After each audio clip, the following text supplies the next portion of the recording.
हनुमान जी ने राम जी महाराज से जनक जी ने कहा कि आप हमारे यहाँ भोजन करने आओ। जनक जी ने महाराज ने जैसे ही कहा तो राम जी बोले हमें भोजन करने जाने की क्या जरूरत है, पिताजी सब आप ही का। तो नहीं नहीं नहीं जमाई साहब, बेटी को ब्याह कर कर लेकर गए, उसके बाद में एक बार तुम जनकपुरी नहीं आए, 14 वर्ष बन चले गए, उसके बाद आ जाओ, आपको भोजन करने तो आना पड़ेगा। राम जी ने कहा ठीक है। तो इतने में जनक जी बोले अकेले नहीं आओगे, भरत शत्रुघ्न मांडवी उर्मिला श्रुतकीर्ति लक्ष्मण सबको लाना। कि ठीक है, अब आओ तो इन सबको लेकर आओ, तो कौशल्या के कई सुमित्रा को भी ले आना, ये भी तो हमारी समधन जी हैं, आए। का ठीक है। इतने में बस विभीषण भी थे, इनको भी ले आना, लंका के राजा है। ठीक है। हनुमान जी सामने खड़े थे राम जी के, और हनुमान जी महाराज सामने खड़े होकर हाथ में करताल लेकर नाचने लगे।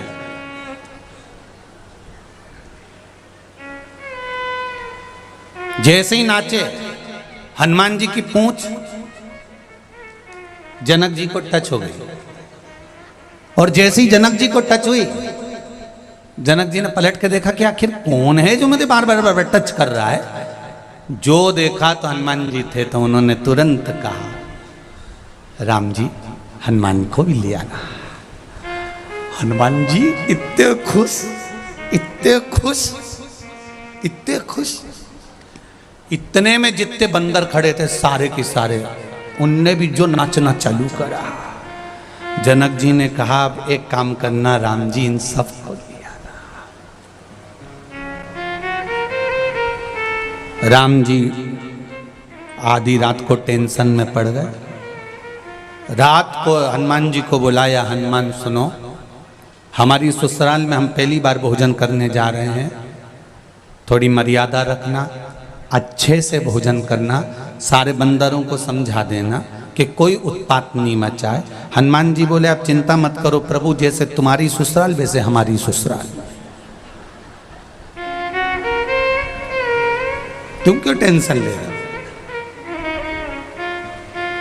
हनुमान जी ने जाकर सारे बंदरों की मीटिंग ली अर्जेंट, और मीटिंग में बुलाकर कहा सुनो रे, सब सावधानी रखना, इधर उधर कोई उचकेगा नहीं, सावधानी से खाना, मेरे को देखते रहना, मैं जैसे खाऊं धीरे धीरे वैसे खाना, सब मुझे देखकर चलना। कि ठीक है, गड़बड़ एक मत करना, क्योंकि राम जी की ससुराल है। सारे बंदर बोले आप चिंता मत करो, राम जी की ससुराल मतलब अपनी ससुराल, हम कोई गड़बड़ नहीं करेंगे। अब चांदी की थाली, सोने के कटोरे, भोजन की तैयारी, यहाँ बैठ गए राम लक्ष्मण भरत शत्रुघ्न उर्मिला मांडवी श्रुतकीर्ति, सब बेटी कौशल्या के कई सुमित्रा विभीषण सुग्रीव सब आए। उधर हनुमान जी और सारे वानर बैठ गए, और भोजन परोसने वाले आ गए, पूड़ी भजिया पकोड़ा दाल बाटी चूरमा बाफला मिस्सी रोटी पापड़ सब आया। और उसके बाद जब भोजन पूरा आया, तब फिर बाद में आया लेसुए का अचार, गोंदा का अचार। इधर चलता है गोंदा का अचार, लेसुए का। अब लेसुए का अचार आ गया, गोंदे का अचार। और हनुमान जी ने देखा सारा आइटम तो मैं पहले खा चुका हूं सीता जी के यहाँ, पर ये नया आइटम दिख रहा, सबसे पहले इसी को खाऊंगा। और हनुमान जी ने बस रोटी का टुकड़ा तोड़ा और उन्होंने गोंदे के अचार में लगाया। जैसे ही वह लेसुआ के अचार में, गोंदा के अचार में जैसे ही रोटी का टुकड़ा लगाया, लेसुए की गुठली उचक गई। अब वो गुठली जाती राम जी की थाली में, तो हनुमान जी उठ पड़े, जय जय श्री राम। और जो गुठली पकड़ी, वो पकड़ के जो थाली के पास गिरे, तो पूंछ से थाली तर सारे बंदर उन्हीं को देख रहे थे। ऐसे खाना है। अब एक कूदा उधर से इधर, इधर का कूदे उधर, उधर का कूदे उधर, उधर का कूदे उधर। सीता जी और उर्मिला जी हाथ माथे पे लगाई। राम जी बोले हम कल खा लेंगे, अब इनको खा लेने दो।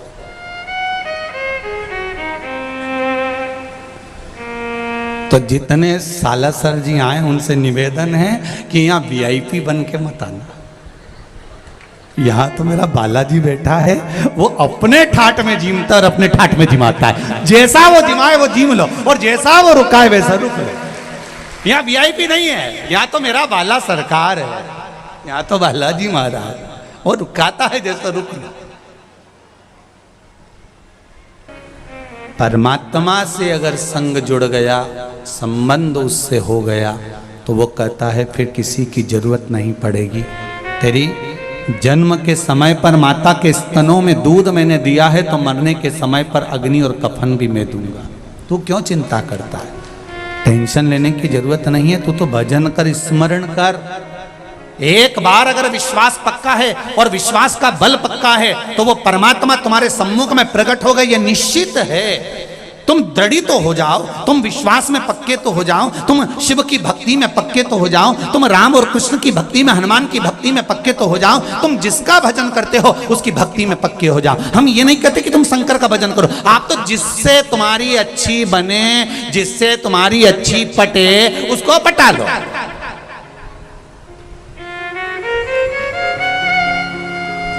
हम तुम पर बोझ नहीं थोप रहे कि तुम्हारे पर बोझ है कि तुम शंकर जी को भजना ही पड़ेगा, कि तुम्हें शंकर जी का गुणगान करना ही पड़ेगा। तुम्हारे ऊपर बोझ नहीं है, तुम्हारी अलमस्ती है, तुम्हारे पास में तो बफेट है, तुम जो खाना चाहो खाओ।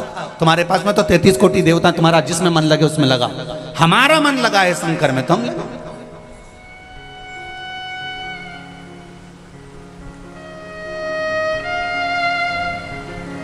दिल में तो वो छुपा है, भले वो जिह्वा पर। आज एक जायसवाल भवन में आए थे वो महाराज, उनकी आंख में, दोनों पति पत्नी की आंख में आंसू थे और बड़े खुशी भी थी। रो भी रहे थे और हंस भी रहे थे, मुस्कुरा भी रहे हैं और रो भी रहे हैं, आंख में अश्रु भरा हुआ है। कहा गुरुजी 17 साल का बेटा मर गया, 17 वर्ष का बेटा था।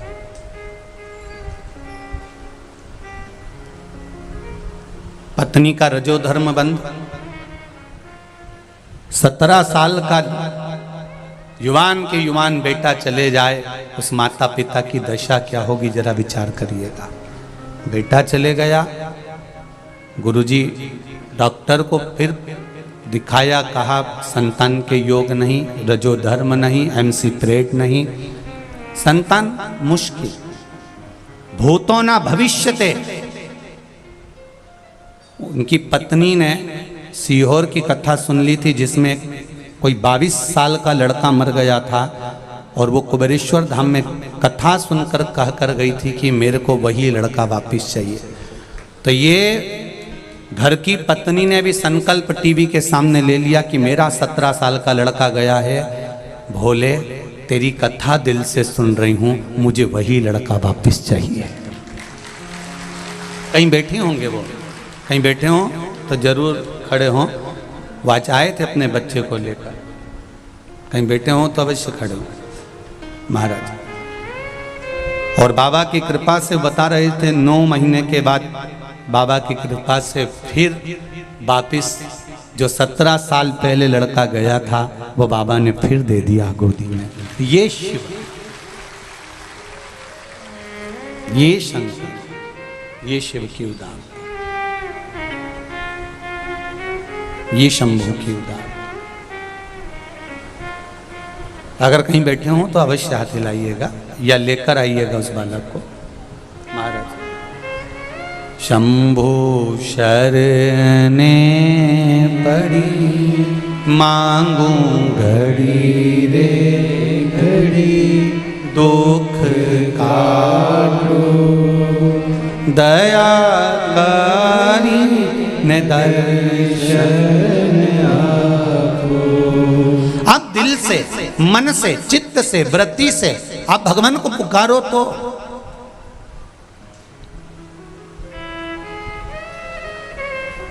और जब आप हृदय से, दिल से भगवान को पुकारोगे तो वो सुनता जरूर है। ये निश्चित है। आपका विश्वास, आपकी दृढ़ता, आपका भरोसा प्रबल है। आपका विश्वास अगर दृढ़ है, आपका भरोसा यदि प्रबल है तो वो मिलेगा जरूर। निश्चित है। मैंने तेरे ही भरोसे ओ बाबा तेरे ही भरोसे हवा विच उड़ती जावांगी बाबा डोर हतो छठी ना मैं कटी जावांगी भोले में तेरी पतन शंभो में तेरी पतन। दिल से पुकारना। एक पत्र आया है देख लो।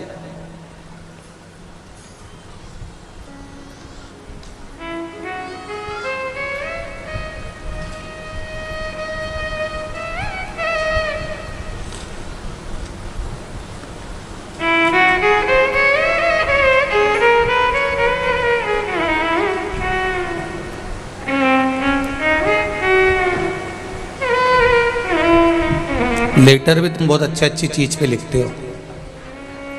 अब बताओ कुछ नहीं मिला तो पूछता लिया ही। बताओ। मैं निर्मला रावल मंडी गंगानगर जिला से आई हूँ। कहीं बैठी हो तो हाथ हिलाइएगा। जहाँ भी बैठी हो खड़े होकर हाथ हिलाइएगा। मैं निर्मला रावल मंडी गंगानगर जिला से आई हूँ। आप ही हैं? दोनों हाथ हिला दो एक बार। श्री शिवाय नमस्ते। मेरे पति नरेश कुमार, उनकी किडनी में पत्थरी थी गुरुजी। वहां पर पस पड़ गया था। पासी में शिवालय था। मैंने आपका उपाय सुना था बेलपत्री वाला, वो उपाय करना प्रारंभ किया। जल चढ़ाना, बेलपत्री लाना, शिवजी पे चढ़ी हुई उनको खिलाना। गुरुदेव अगली बार जब वापिस जांच कराने के लिए गई तो डॉक्टर ने कहा अब इनके जो पत्थरी किडनी के पास में थी वो पत्थरी गल चुकी है, अब वहां पत्थरी नहीं, ऑपरेशन की जरूरत नहीं है। बैठिए बहन। श्री शिवाय नमस्ते। एक पत्र और है देखिए बड़ा। मेरा नाम अनीता गोयल है। मैं हनुमानगढ़ टाउन राजस्थान से आई हूँ। कहीं बैठी हो तो हाथ हिलाइएगा। आप ही हैं? दोनों हाथ हिला दो एक बार। श्री शिवाय नमस्ते। गुरुजी मेरे पति के घुटनों में पानी भर गया था, यूरिक एसिड बढ़ गया था, हाथ पांव में सूजन आ रही थी, चलने में भी तकलीफ थी। तब डॉक्टर तो ऑपरेशन का बोला था, आपके बताए अनुसार एक बेलपत्र महादेव को चढ़ाना प्रारंभ किया और जल पिलाने के क्रम पूरा किया। रोज जल चढ़ाती, बाबा को उठाकर जल लेकर आती, कुंदकेश्वर के नाम से पिलाती। आज मेरे पति पूर्ण तरह से ठीक हैं। डॉक्टर ने कह दिया पानी सूख चुका है और ऑपरेशन की जरूरत नहीं है। ये शिव कृपा। बैठिए। हर हर महादेव। महाराज शिव कृपा हो। आप हृदय से, दिल से, मन से, चित्त से, भाव के साथ में अगर भगवान का भजन कर रहे हो, हृदय चित्त से अगर परमात्मा का स्मरण कर रहे हो तो वो सुख मिलेगा। जो आओ सालासर की पावन धरा पर जब भी पहुंचो तो दिल से ये सोचना कि मेरा बाबा जैसा रखेगा वैसा मैं रहूं। शिव महापुराण में कहीं पर भी पहुंचो, ये कथा पूरी होगी। अगली कथा अशोकनगर चालू हो जाएगी 19 तारीख से।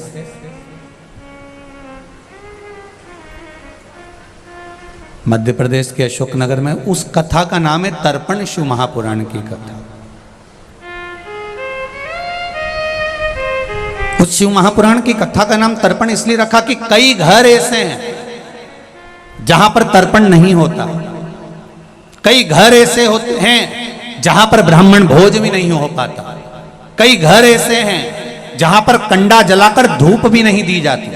कई घर ऐसे हैं जहां पर किसी ना किसी रूप में गाय को या कुत्ते को या श्वान आदि को भोजन नहीं दिया जाता। कई घर ऐसे हैं जहां पर लोग पढ़ रहे हैं, लिख रहे हैं, समय नहीं मिल पाता, नहीं वो कुछ कर पाते, व्यस्तता रहती है, नौकरी जाना पड़ता है, कहाँ पंडित जी को बुलाएं, कैसे भोजन कराएं। तो एक कथा श्राद्ध पक्ष में तर्पण शिव महापुराण की कथा रखी कि जिस जिसके घर में इस तर्पण शिव महापुराण की कथा की आवाज गूंजेगी उसके घर में आप रूप पितरों की कृपा बन जाएगी, और तर्पण नहीं भी हुआ तो पितर तर जाएंगे।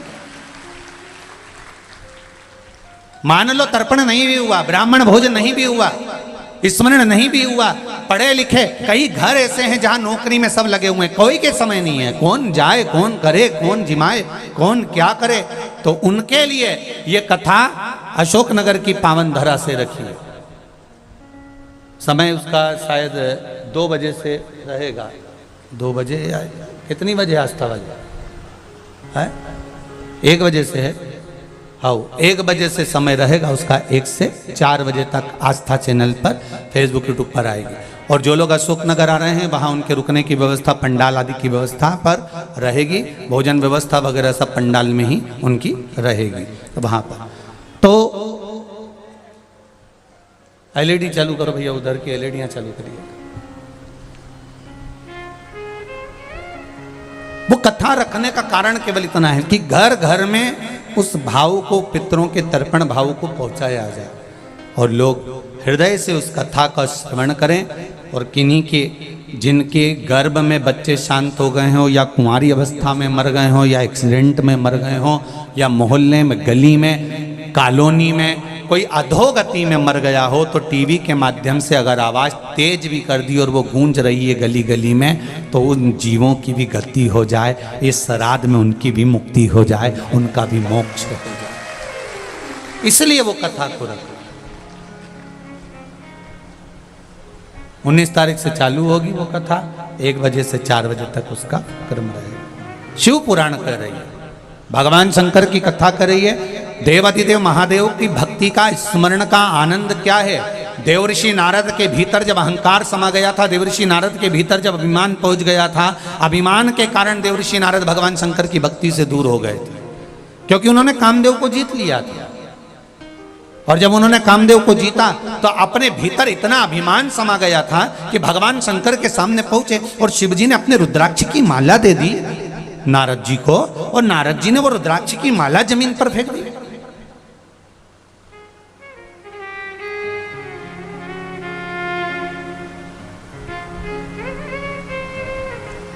रुद्राक्ष की माला जमीन पर फेंकी। यहां तक वर्णन है कि शंकर भगवान पर चढ़ा हुआ निर्माल्य लांग भी जाया जाता है तो भी दोष है हमारा। शिव जी को क्या बोलते हैं? भोले भाले। क्या बोलते हैं अपन? जम के बोलो जरा। भोले भाले। तो आगे है भोले और पीछे है भाले। जितने भोले हैं ना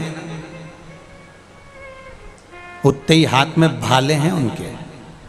तो तुरंत प्रसन्न तो बहुत जल्दी होते हैं, इतनी जल्दी प्रसन्न होते हैं, इतनी जल्दी प्रसन्न कि जिसका वर्णन नहीं। बस 1 लोटा जल चढ़ाओ, 3 बार ताली बजाओ, बम बम बोले बोलो, 1 समी पत्ता चढ़ा दो, 1 बेलपत्री चढ़ा दो, और नीवी है तो चावल का 1 दाना चढ़ा दो। उतने में तो राज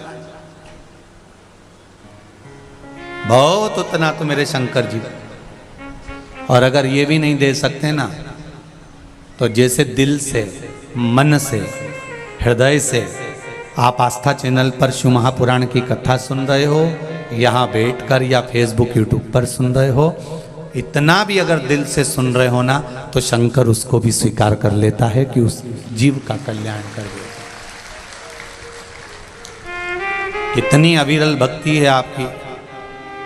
बाउंड्रियों पर चढ़ चढ़ कर बैठना। आप बाहर जाकर देखिए, रोड पर माताएं अपनी चप्पल को रखकर उस पर बैठकर आराम से, पूरी रोड पे गाड़ियां निकलने की जगह बंद हो जाती है और सब रोड पर बैठ बैठ कर कथा सुनते रहते हैं। मैं धन्यवाद दूंगा पास के होटल वालों को, कॉलोनी वालों को, कि उन्होंने अपना रास्ता खोल दिया और वहाँ टेंट लगाकर पास की होटल की जो जगह हैं उसमें भी टेंट लगाकर लोगों को बिठा दिया है कथा सुनने के लिए। मैं धन्यवाद दूंगा सालासर की इस पावन धरा के इन भक्तों को बहुत बहुत धन्यवाद। जितने दुकान वाले दुकान लगाए हैं उन दुकान वालों ने अपनी अपनी कुर्सियां, अपनी अपनी टेबलों के नीचे अपने यहाँ दरियां बिठा बिठा कर सारे भक्तों को बिठा रखा है कथा सुनाने के लिए। मैं सारे दुकानदारों को भी धन्यवाद दूंगा। भक्ति है आपकी साहब, बहुत बहुत भक्ति।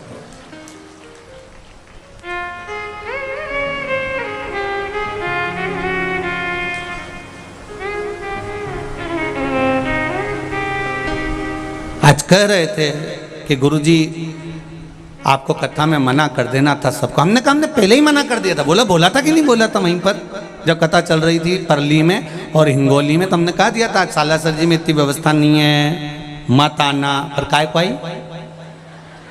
हमने तो मना करा था। पर आप लोगों की भक्ति, हाँ हमने मना करा पर बाबा चाहेगा, बालाजी सरकार, तो एकाध कथा तुम सबको निमंत्रण दे के ही धरूंगा। तुम चिंता मत करो कि तुम सब आना और अकेली मत आना, फिर सपरिवार आना। बाबा जब कराएगा तब देखा जाएगा।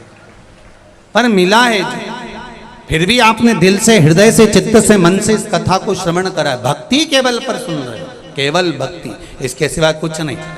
कौन बैठता है रोड पर? कौन 3 घंटे धूप में बैठा रहेगा? फिर भी आपकी लगन इतनी प्रबल है। मेरा बालाजी देख रहा है, इधर से मेरा देवाधिदेव महादेव, उधर से मेरा बालाजी देख रहा। जब जब दुख की घड़ी आती है तब तब मेरा शंभू याद आ जाए आपको, इससे बढ़कर कोई सुकून नहीं है।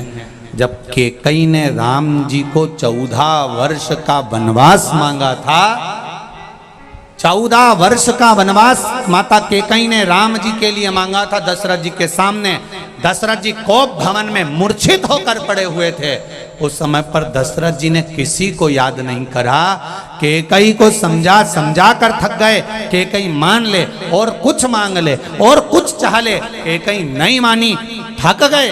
तब बाबा दशरथ जी ने भगवान शंकर को याद करा था कि शंभू आप आइए, शिव आप आइए। नाथ आज बड़ी दुख की घड़ी है। जब दुख आए, समस्या आए, तकलीफ आए, कष्ट आए, तब किसी भी ब्राह्मण के पास जाओगे तो वो कहेंगे महामृत्युंजय को याद कर लो, शिव को याद कर लो।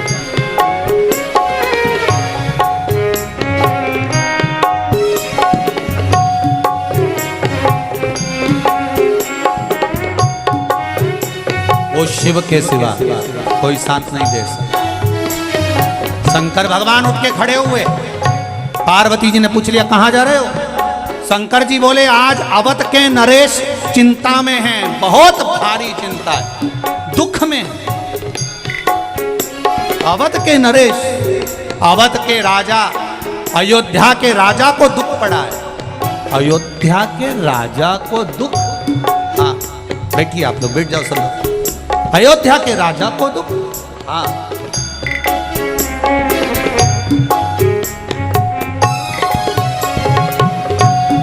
और इतना भारी दुख है कि उसको कोई मिटा नहीं सकता।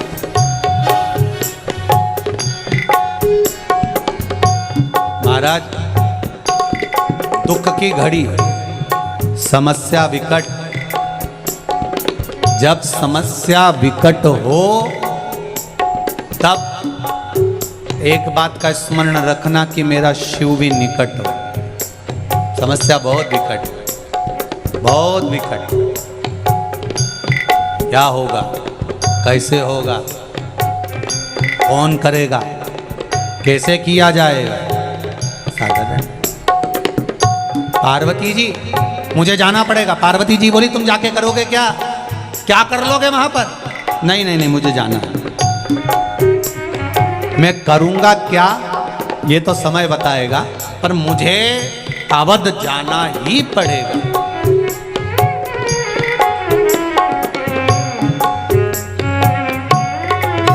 नैनों में जल, दशरथ जी की आंखें आंसुओं में भरी हैं। केकई को समझा समझा कर थक गए। पहुंच गए मेरे शंकर अवधपुरी के वो कोप भवन में, मेरे शिव पहुंचे। केकई को शंकर भगवान नहीं दिख रहे। और दशरथ जी को शंकर जी दिख गए। क्यों? केकई के नैनों में क्रोध भरा है, केकई के नैनों में राज सत्ता का लोभ भरा, केकई के नैनों में पुत्र के प्रति मोह भरा है, केकई के नैनों में आसक्ति भरी है और दशरथ जी के नैनों में करुणा भरी है। एक केकई,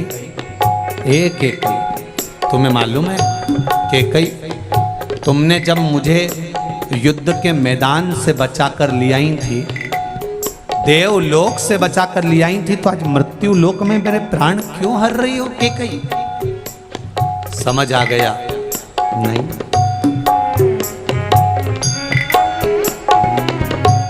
आशुतोष तुम अवधानी,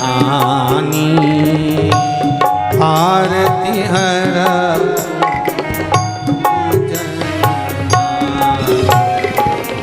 मंगल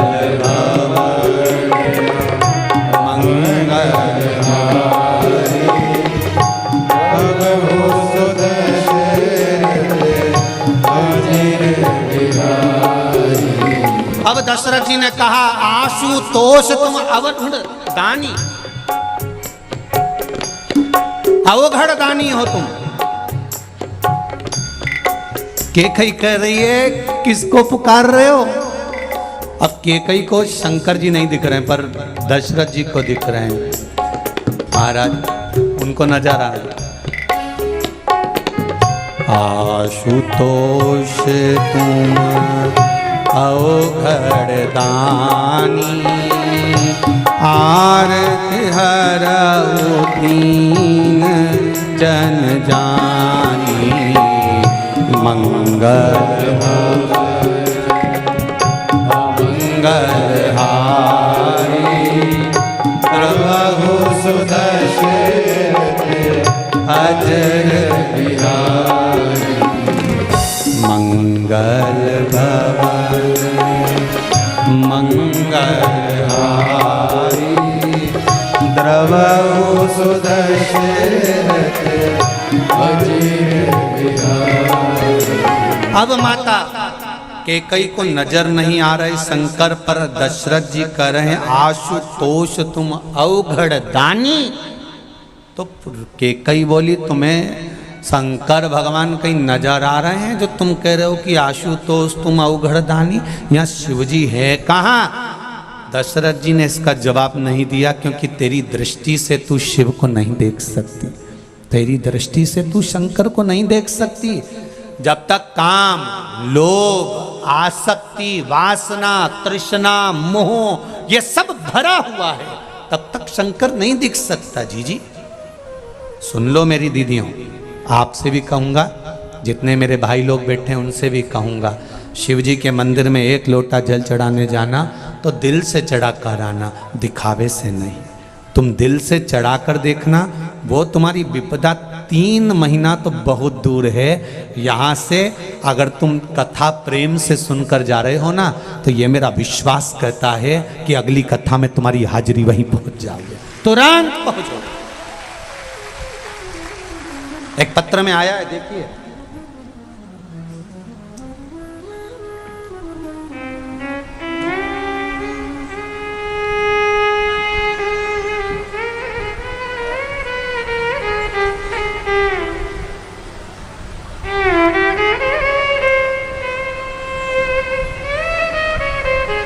दिव्या सिंघल ई गांव से आई हूँ, कहीं बैठी हो तो हाथ हिलाइएगा। दिव्या जी सिंघल आप ही हैं? गुरुजी, मेरी शादी को 4 साल हो गए थे, संतान नहीं थी। हमने डॉक्टर को जांच कराई थी तो डॉक्टर ने कहा था आपकी दोनों ट्यूब बंद है, आपको संतान का सुख कभी नहीं हो सकता, आपको औलाद नहीं होगी। अगर ट्यूब का ऑपरेशन कर भी दिया दोनों ट्यूब का, तो भी हम गारंटी नहीं दे सकते कि आपको संतान होगी। गुरुदेव, हमने ऑपरेशन नहीं करवाया, हम आ गए। आपने एक सफ़ेद आंकड़े का प्रयोग बताया था जो मेरी पड़ोसन ने, मेरे रिश्तेदारों ने बताया। टीवी के माध्यम से सुना हुआ वो उपाय करना प्रारंभ करा। गुरुदेव, सफेद आंकड़े की जड़ को शिवजी पर तुमरुका जी का नाम लेकर घुमाकर लाल धागे में कमर में बांधी और बाबा से विनती करी। गुरुदेव, उस सफेद आंकड़े की जड़ के प्रयोग से दोनों ट्यूब मेरी खुल गई और बाबा की कृपा से मेरी गोदी में लाला आ गया। ये बाबा की प्रसादी है, उनको धोख दिलाने आई हूं। लेके आ रही। लिखा है, डॉक्टर भी देखकर आश्चर्य में है कि इस स्त्री को संतान नहीं हो सकती थी, क्योंकि दोनों ट्यूब इसके बंद थे।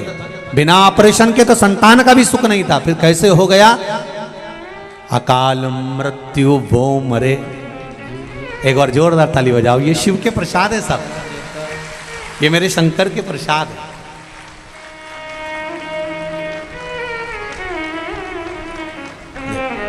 बेलपत्र दे रहा हूं बाबा। अच्छा, ये सब शिव के प्रसाद है क्या? हमारे पास में ना तो कोई बेल है, ना कोई भभूति है, और ना हमको छू मंतर करना आता है, और ना हम जानते कि आप हमारे पास में आओ, क्योंकि हमारे पास इतना समय भी नहीं कि हम आपको समय दे पाएं। बोलो सही है? ये सुराना परिवार से पूछो कितनी देर मिले होंगे हम इनसे 5 दिन में? थोड़ी सी देर मिलना हुआ होगा। जायसवाल जी से पूछ लो, हम इनसे कितनी देर मिले होंगे? हम अपने कमरे से ही नहीं निकलते तो इनसे कितना देर मिलेंगे? किसी से।